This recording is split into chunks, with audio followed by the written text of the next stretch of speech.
Olá, meu querido, olá, minha querida. Que bom mais uma vez estarmos aqui no nosso último vídeo dessa visão geral do Novo Testamento e nós agora vamos dar prosseguimento após a morte do apóstolo Paulo, quando ele entregou a sua vida como mártir em Roma, depois de ter passado um primeiro encarceramento de 6 anos, um momento que a gente não tem ao certo a duração, talvez um ano de liberdade ou 2 anos. Daí ele retorna para o aprisionamento. No seu segundo aprisionamento, escreve as suas 2 epístolas para Timóteo, uma epístola para Tito. E daí então ele entrega a sua vida para a causa do Evangelho.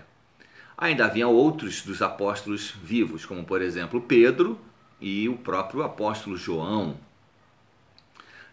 Estes apóstolos continuaram desenvolvendo seu trabalho, mas Pedro também veio a ser preso. Pedro pregava no norte da Ásia Menor, ele pregava para a Bitínia, para o Ponto, na Capadócia, locais que Paulo não foi autorizado a ir pelo Espírito Santo. A gente vê isso lá no livro de Atos dos Apóstolos. Pedro chegou inclusive a profetizar uma grande perseguição que viria sobre os cristãos. Na verdade, essa perseguição que Pedro falou, ela aconteceu mais na Itália, mais por Roma e nas suas cercanias. Ela não chegou na Ásia, para que então isso pudesse consumar lá para os cristãos daquele local.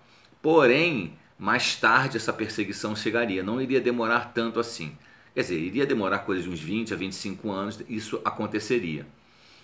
E Pedro também morreu como um mártir do Evangelho. Diz a tradição, inclusive, que ele morre de cabeça para baixo, crucificado.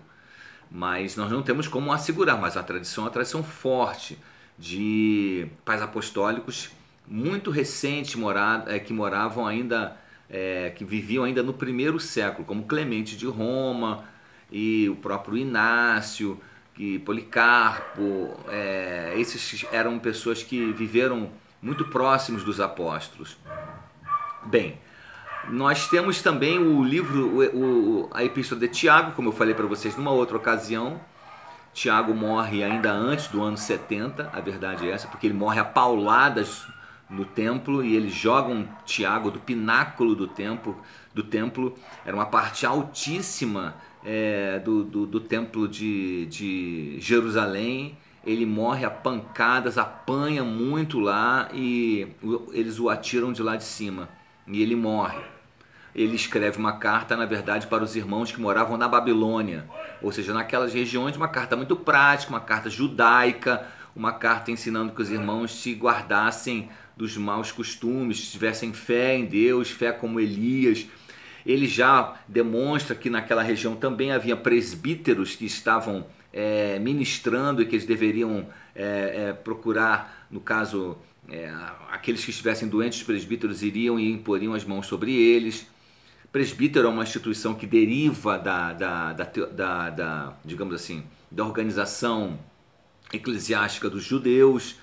E então Tiago escreve para aquela igreja. É uma carta em nada teológica, ela é uma carta prática, ela é muito prática.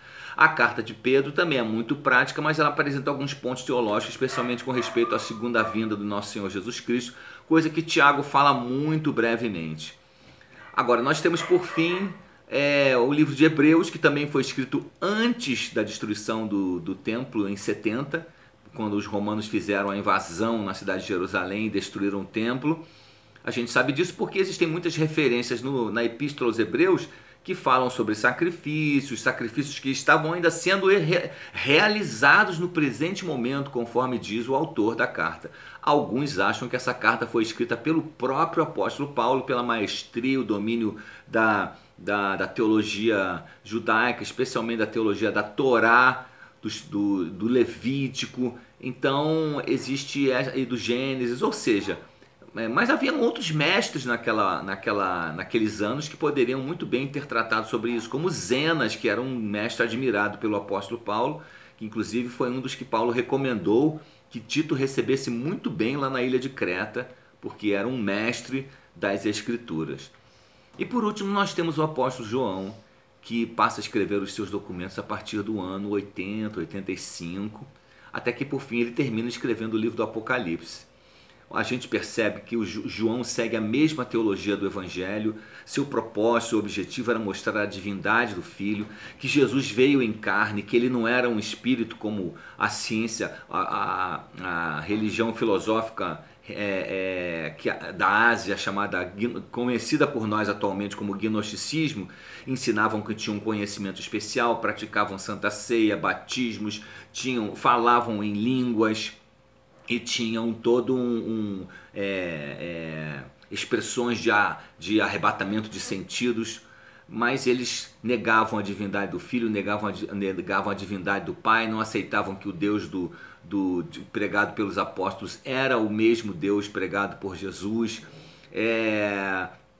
negavam a ressurreição, negavam a encarnação, ou seja, era um engodo, um engano satânico para arrastar multidões de cristãos que, não estando apegados à doutrina. Reparem, na época de João, todos os livros do Novo Testamento já estavam escritos, com exceção das suas próprias cartas que ele foi escrevendo progressivamente. Judas, um outro que não é o Judas Iscariotes, também escreveu uma carta combatendo esse tipo de inimigos da cruz de Cristo que penetravam nas igrejas para retirar deles o temor da segunda vinda, o temor da ressurreição.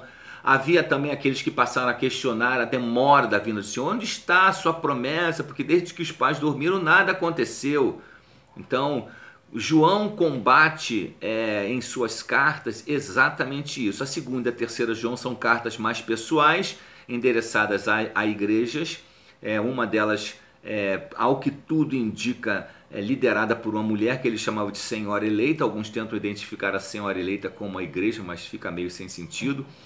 E a outra ele escreve para uma igreja liderada por Gaio, que era um discípulo seu, mas a verdade é que aquela igreja estava sob problemas, havia gente que estava dominando, havia um homem chamado Diótrefes que não aceitava a autoridade apostólica, estava lançando acusações graves contra a integridade do apóstolo João. Isso era muito triste acontecendo naquela época, mas como acontece nos dias atuais, os apóstolos não foram poupados de acusações.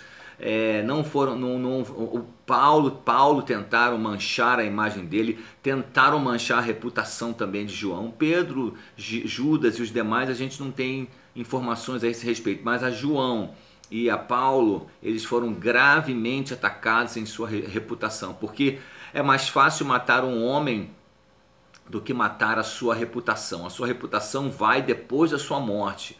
Então, se Satanás ele procura manchar a sua reputação hoje para que você não possa ser lembrado amanhã.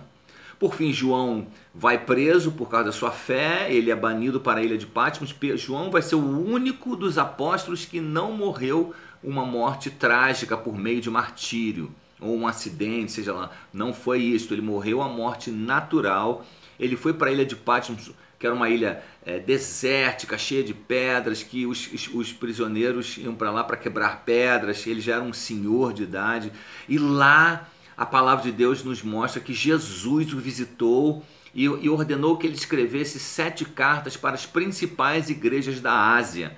A Ásia que eu quero dizer, mais uma vez, não é a Ásia, o continente gigantesco, mas é a sua península que vai em direção à Europa, que era conhecida naquela época por Ásia Menor e hoje é a Turquia atual.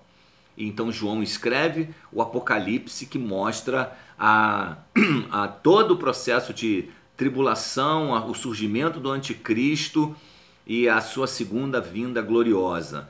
É um livro que despertou escolas de interpretação diferentes, que depois a gente pode até gravar um vídeo só narrando esse tipo de situação, mas um livro importante, profundo, que nos mostra pensamentos com respeito ao sistema mundo, à oposição à igreja, o reinado de Cristo. Muito maravilhoso.